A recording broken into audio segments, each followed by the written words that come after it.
ഇതെന്ത് കൂട്ടാ?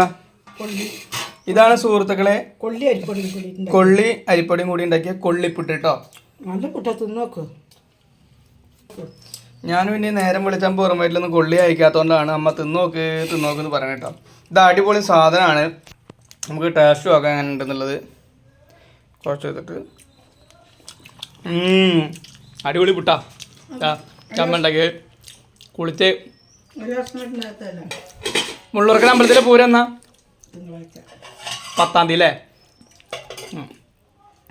തിങ്കളാഴ്ച പൂരത്തിന് വന്നോളൂ എല്ലാവരും.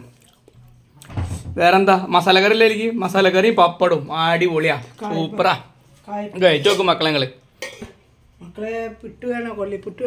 ആകെ 3 കഷ്ണമുള്ളൂ. എത്ര മക്കൾക്ക് കൊടുക്കുക? എത്ര മക്കളാ വെച്ചിട്ടാ ഫേസ്ബുക്കിൽ നിങ്ങൾക്ക് കമന്റ് ഇടാൻ എന്തിനൊക്കെ? അവർക്കൊന്നും തികയില്ല. അത് വലിയ കണ്ടെയ്നറിൽ കൊണ്ടുവന്ന് പുട്ടുണ്ടാക്കേണ്ടി വരും. പിന്നെ ഉണ്ടോന്നാ ചന്ദ്രിക പെണ്ണ് സുന്ദരി പെണ്ണ് ആരാ ചിട്ടാ? സത്യമായിട്ടും കുറെ പേര് കാണാനുണ്ട്, നോണ പറയല്ല. അതില് പൂരങ്ങൾക്കൊക്കെ പോകുമ്പോ ഓരോരുത്തര് ചന്ദ്രികമാളല്ലേ ചന്ദ്രികല്ലേ ചോദിക്കണത്. എന്താ ചോദിക്കാറ്? യൂട്യൂബ് അല്ല യൂട്യൂബ്.